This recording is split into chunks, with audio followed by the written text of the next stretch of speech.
Hey guys, welcome to another episode of The Vinyl Den, your channel for record collecting by record collectors. I'm Nick. Today, I'm talking about the new album from Alice Cooper, Road.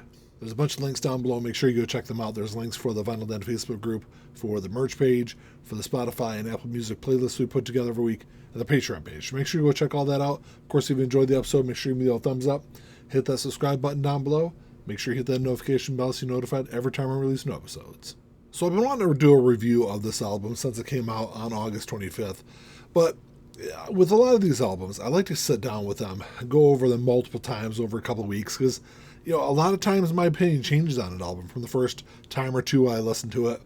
And then like with Road, I've listened to it probably about a dozen times over the last 2 weeks, and now that I've listened to it a lot, I have a better appreciation, I think, of the album overall. So like I said, this album came out August 25th. This is Alice's 22nd solo album, his 29th studio album overall, with the solo stuff and the Alice Cooper band stuff. Obviously, he's done some stuff with Hollywood Vampires also. I don't really count that in with this, though. I just look at the Alice Cooper band and solo stuff. So this is the fifth straight album that he has had Bob Ezrin on as producer. Of course, Bob Ezrin has worked with him a bunch of times over the years. They did all the great stuff in the 70s also. He worked with him on Killer and $1 Billion Babies. I think Bob also produced Alice's first solo album, which was Welcome to My Nightmare, which was probably one of my favorite Alice Cooper albums. But I've always been more of a fan of the Alice Cooper band stuff than the Alice Cooper solo stuff. And I think that was the one thing I really noticed right away with Road, is it's an album that has more like a 70s vibe to it than I think anything else that he's done, since the early part of the 80s.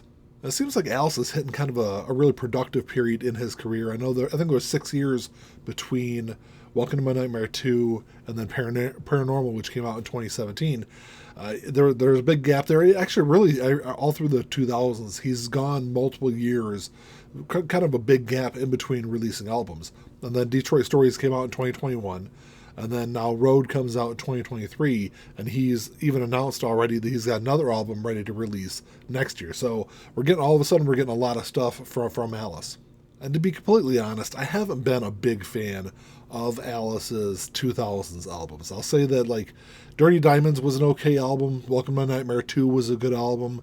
But outside of those two, the 2000s have been largely forgettable, at least in my opinion, when it comes to Alice.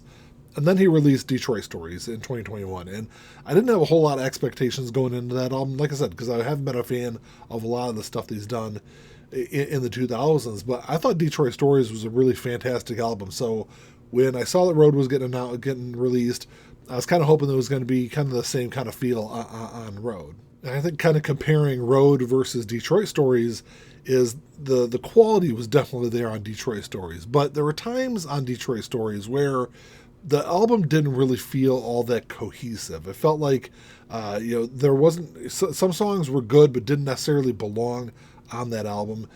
And with Road, I feel like it's a really cohesive album. It's probably the most cohesive and solid album that Alice Cooper has released in at least 20 years. I guess I shouldn't say 20 years because I think Dirty Diamonds came out in 2005. But at least since 2005, I think this is the best, most cohesive, kind of solid album. There's really nothing that's really skippable on this album, in my opinion, that Alice has done since then.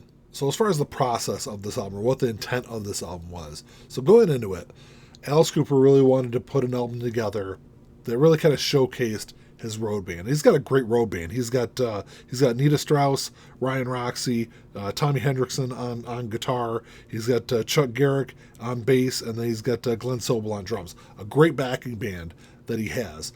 So they did this album all together. It's live, recorded in the studio. There's no overdubs. There's no edits. There's nothing like that. And I think they did a really great job of really kind of encapsulating or capturing what the Alice Cooper live show is. And you can really kind of feel the energy all across this album. And I've seen some people talk about online about this being a concept album. And I don't really see it as a concept album because with most concept albums, you've got like a continuing story that kind of pulls it all together. I will say that there's definitely an overarching theme across this entire album. Every song on this album is all about being on the road. So, like I said, I don't really see it as a concept album because there's really not a concept there other than that theme. But I think they did a great job kind of constructing everything and building those themes together and really kind of making it all make sense. And once I started going through this album, I don't think there's anything bad on here. I don't think there's a skippable track on this album. And I don't also think that there's any like huge standout tracks either. Every song on here is just solid, just a good rock and roll song. And even with Alice Cooper being 75, man, he really brings it on this album. You can really feel the energy all across the 13 tracks. I think vocally it's one of the best albums he's put together in the last 20, 25 years. I will say that even with him being 75 years old, I mean, he's still got a great voice, and he definitely has been taking care of his voice over the years, because a lot of musicians, once you reach that 70 plus age, their voice really kind of goes and they aren't really able to sing a lot of those tracks anymore. But man, Alice he just sounds great on this album. I should point out there are a couple of guest appearances on this album. You get Kane Roberts on a track. You also got Tom Morello. Also, they each do a track on there, and they're both fantastic tracks.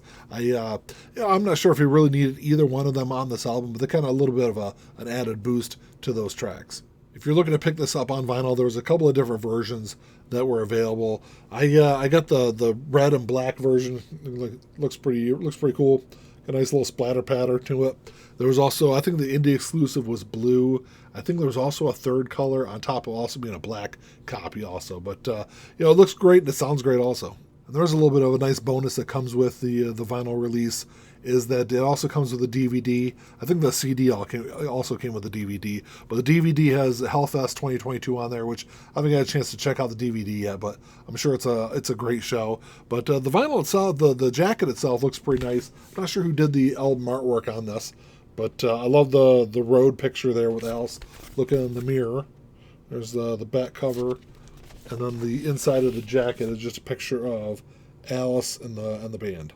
There are some great tracks on here. Like I said, there's nothing that really kind of stood out that made me think it's going to be like an all-time great Alice Cooper track. But there are some really good ones on here. I'm Alice is a great way to open the album. Welcome to the Show is another great track.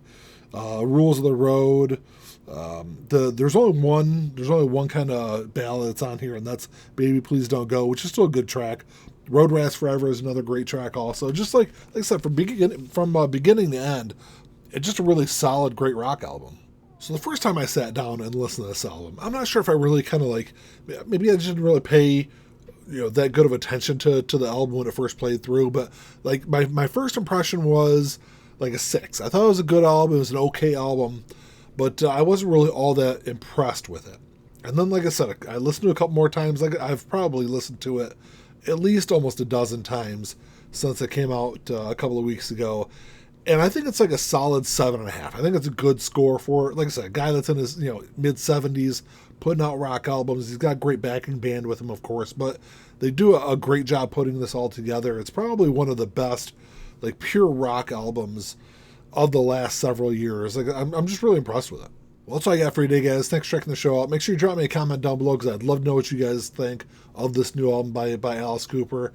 And really, have you been a fan of the last 5 or 6 or 7 releases from Alice? Because like I said, before Detroit Stories, I wasn't all that impressed, and I've been really impressed with these last 2 albums. So it's really good. I'm looking forward to the new album next year also.